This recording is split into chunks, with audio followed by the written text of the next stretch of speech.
Special class, tuition, exam, homework, study pressure, പാരൻസിൻ്റെ വക pressure, സൊസൈറ്റീൻ്റെ വക പ്രഷർ എല്ലാം കൂടി ഭ്രാന്ത് പിടിക്കുന്നുണ്ട്. നിങ്ങളിപ്പം കടന്നു പോകുന്ന ആ ഒരു അവസ്ഥ എനിക്ക് നന്നായിട്ട് റിലേറ്റ് ചെയ്യാൻ പറ്റും. Because I am also a SSLC student. And school, homework, tuition, special extras, ഇത് ഈ സൈക്കിളൊക്കെ ഇങ്ങനെ ഇത് കണ്ടിന്യൂസ് ആയിട്ട് പോകുമ്പം നമുക്ക് ചിലപ്പോൾ നമ്മളെ തന്നെ നഷ്ടപ്പെടുന്ന മാതിരി തോന്നും. ഒരു ചെറിയ reminder, we are not machines, we are humans. As a human, it's okay to be tired, it's okay to cry, and sometimes ഒരു ഹലാക്കിന് സെൽഫ് ഡൗട്ട് വരും. ഇതൊക്കെ എന്നെ കൊണ്ട് പറ്റുമോ?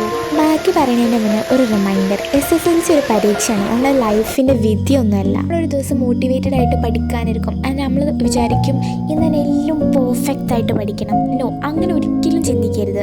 ഒരു ദിവസം കൊണ്ട് എല്ലാം പെർഫെക്റ്റ് ആണെന്നില്ല. It's take time. ആൻഡ് നിങ്ങൾക്ക് എത്ര കഴിയും അത്രയും കളി ചെയ്യാം. ഒരു കാര്യം മനസ്സിൽ വെക്കുക, ഈ ഒരു ജേണിയിൽ നിങ്ങൾ നിങ്ങളെ തന്നെ നഷ്ടപ്പെടുത്തരുത്. ഓക്കെ, നീ പരാജയപ്പെട്ടിട്ടില്ല.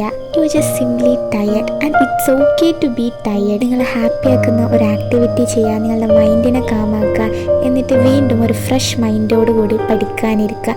ആൻഡ് എല്ലാം പെർഫെക്റ്റായി വരണം എന്നൊരിക്കലും ചിന്തിക്കുക.